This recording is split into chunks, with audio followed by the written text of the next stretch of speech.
This shorter video is the companion to last week's main video where I looked at this ABC Warriors Grav car, and I studied it far closer than anyone really should to discover the secrets of its manufacture. Well, now that I've cleaned all of that up, let's get some paint on it. And I'm not going to use the same techniques that I usually do for vehicles. Well, I'm going to use some of them, just not all of them. I had a little plan that I'd get pretty much all of the car painted with just the airbrush, and just needing a little bit of real brushwork at the end to tidy up. That didn't happen.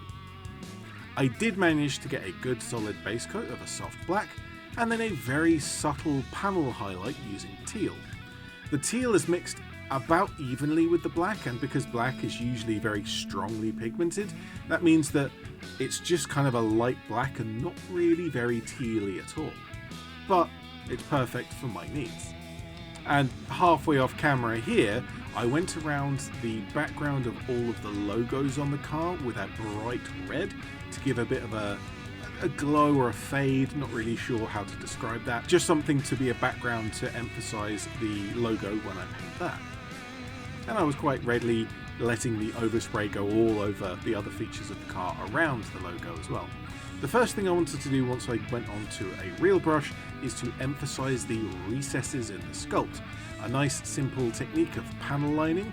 However, as I started, I realized that the black I was using wasn't showing up on the black base coat.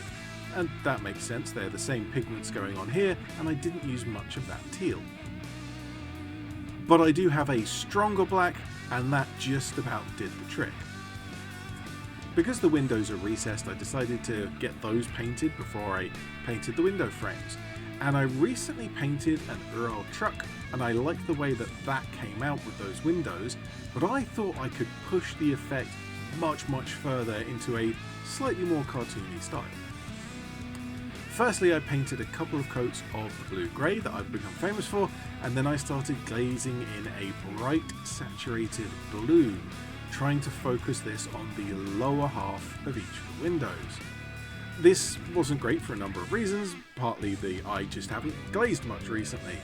The windows are far deeper than I had realised, and this paint is really very old and getting a little lumpy.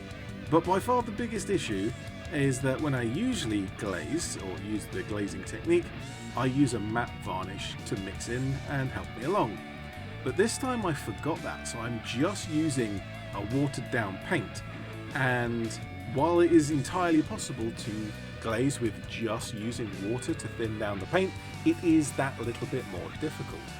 After that was done, all I needed to finish off was to pick out the metallics, some gold for the ABC logos, and silver for the rest. And I was aiming towards an ostentatious corporate limousine style with a little bit of a cartoony flair, and I think I just about got there.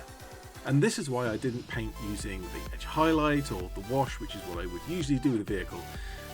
All told, this is a very simple paint scheme, and most of my time here was actually spent repainting around the edges of stuff where I was messy in previous steps. If you'd like to see me study this model to pick out all of the signs to how it was made, find that in the description below. And on your way past, say something about painting, I assume, in the comments as well. For now, I'm ED-SKaR, always will be, and thank you very much for watching.